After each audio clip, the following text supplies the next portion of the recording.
Hey y'all, today I'm going to be making a New Orleans inspired seafood gumbo. I have all my ingredients laid out, ready to go. Okay, so let's get into it. Okay, so first I'm going to start by browning some andouille sausage. I usually have this around like a medium to high heat, and we're really trying to get some good color on this. So don't be scared to turn that pan up a little bit. Yeah, this is what we're looking for. This is gonna give us some real good flavor. So now we wanna drain that sausage and set it to the side. All right, so we're gonna take our chicken thighs and we wanna brown the chicken thighs as well. We wanna get a good color on both sides. And I know some people skip this step, but I really do think it helps build flavor. And I mean, y'all, we're making gumbo, so it's all about building that flavor. And don't worry too much about that skin staying crispy because we can just take it off. Okay, so moving on, we're gonna start with the Holy Trinity. And that's gonna be your onions, your bell peppers, and your celery. Yes, y'all, I am using the same pan that I cooked the chicken and the sausage in. You see that juice? That's from the chicken and the sausage, and that's really gonna give us a lot of flavor. Go ahead and keep mixing it up. And y'all, we're not browning this, right? We're just trying to sweat it out a little bit. We just want those veggies just to get a little tender. And here's a little pro tip. If you add a pinch of salt, it'll help sweat your veggies down faster. Okay, so this is a good point to add in the garlic. And y'all, we really want to add this garlic in last minute because garlic burns very fast. And if you have burnt garlic, you'll have bitter garlic, and nobody wants that in their gumbo, right? You just want to cook that garlic down just a little bit, but it's honestly ready to go at this point.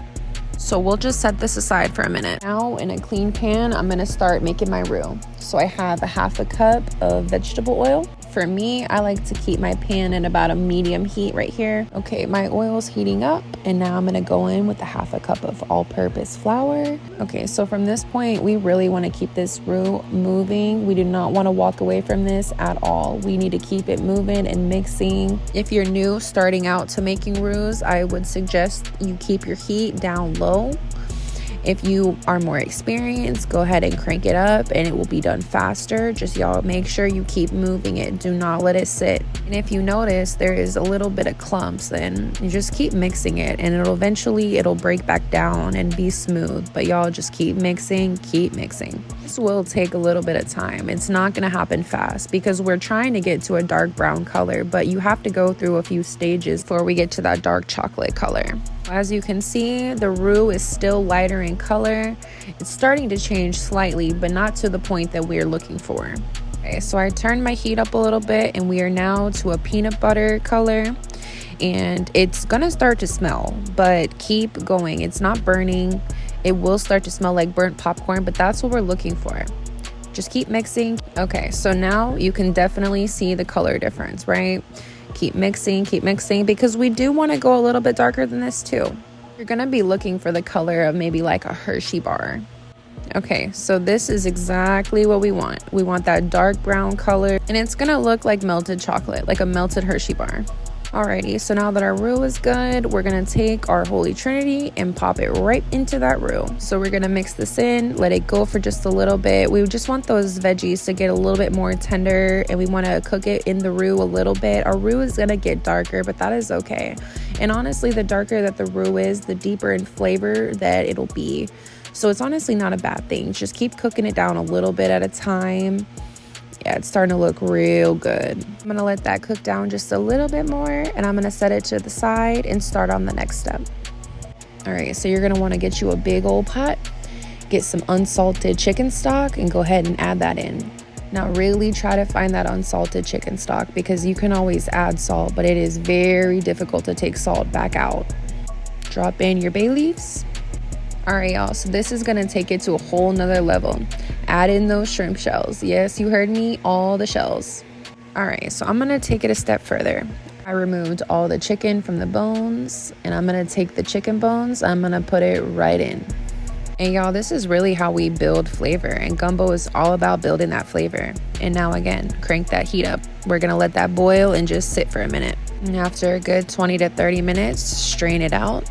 All right, so now that all the shells and bones are removed, we're gonna go in and pour that Trinity right back in.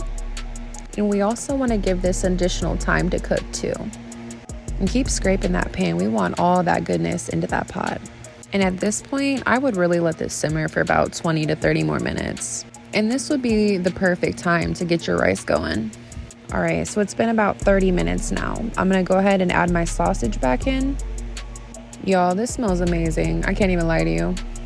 Okay, so at this time, we're gonna add our chicken back in as well. Go ahead and get all that chicken up in there. All right, so now our chicken and sausage is in. I'm adding some fresh parsley, some green onions, and we're gonna start seasoning. I'm adding some garlic powder. And y'all, I don't measure, I just go with my heart. And the same thing with some onion powder. And if you need a measurement, I would just start out with 1 tablespoon because you can always add to it. And y'all already know nobody can pronounce this, so we're just gonna say W and just add a few drops. Measure with your heart, y'all. Again, let it simmer for a little bit. I'm gonna go ahead and add in my lump crab meat. Y'all, when I tell you this makes a huge difference, the flavor from this point is gonna change drastically, but it's gonna be amazing. But don't do what I just did. Make sure you break that crab meat up. All right, so it's time to pop these babies in. And honestly, y'all, if you can, try to find small crabs. It makes it so much better. But you know, here in Texas, sometimes it's hard for us to get some blue crab like that. And I cannot stress this enough. Make sure you add your seafood at the very end. Nobody's gonna want rubbery shrimp or rubbery crab. We don't want that. If your crab legs are too big, move them over, add your shrimp. And if you're gonna add filet, make sure you do it off the heat. All right, well, that's about it. Just follow my steps and I guarantee you your guests will love it. Don't forget to like, comment, subscribe. I will see y'all later.